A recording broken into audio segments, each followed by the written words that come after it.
I wrecked my drone the other day and decided to try to fix it. There was a broken propeller, no big deal. The camera was probably okay, but the gimbal mechanism was pretty well destroyed, and the cable that goes to the camera was damaged.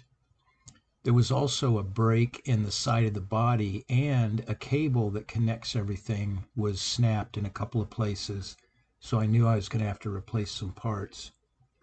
I bought a nice used camera with the gimbal and the gimbal frame and the 4 rubber mounts that hold it to the drone. I bought the cable that connects the main circuit board to the GPS unit and to the gimbal control. After replacing the ribbon cable, I replaced the gimbal and the camera cable. I'll put links in the description to the videos that made it possible for me to do these things. It took some time, but pushing through the fear and following the instructions carefully, I got all the parts in place. I had been warned that if you replace the gimbal, it's going to require some special programming work to get the drone to accept the foreign part. I guess kind of like a transplant patient not rejecting the new organ. This involves loading the Python language on your computer and getting a serial connection between your drone and your computer and running some scripts that teach the drone to use the new gimbal.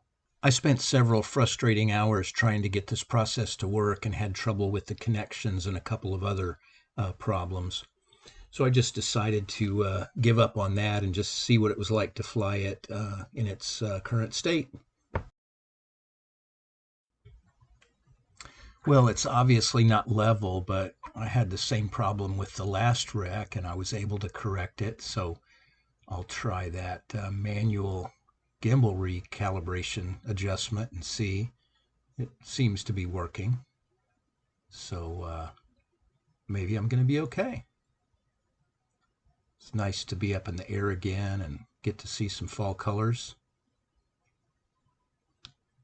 Just zoom around the neighborhood a little bit and see what there is to see.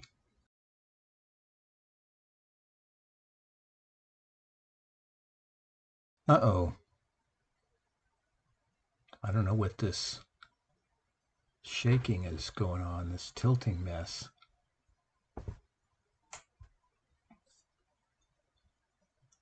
Something's very much not normal. And though it's kind of painful to admit, I know I'm going to have to dig in and dig deeper and just try to figure out how to do the process that makes the gimbal work with the drone. So brought it in for a landing and going to dig back into the Google searching for how to fix it. After a few more hours of trying and searching, I finally found some clues online about how to make it work. My first problem was when I was at the command prompt and I told Python to install the serial port extension, it wouldn't work. I solved that by uninstalling Python and reinstalling it, and I used the version that he used in the video, 3.10.5. The next problem was that the device manager on my computer was not showing ports at all.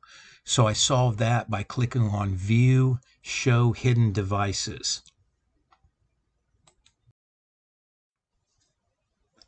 The last problem was that the drone would not connect to a serial port.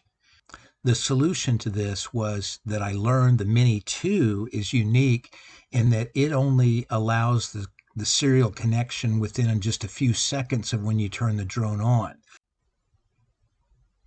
I learned that you could get around that by running the DJI Assistant software connecting to the drone, and this would keep the port active. You then load the command prompt and put in the command that you need to run.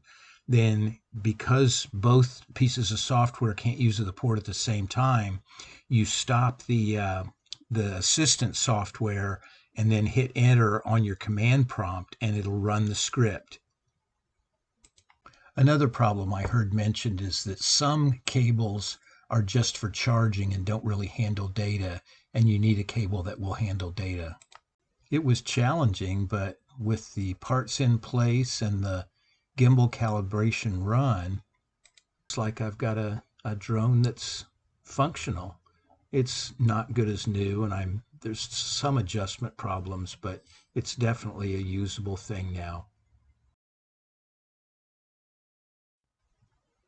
So hopefully the pleasure of flying and the pain of the repair process will keep me from running the drone into things.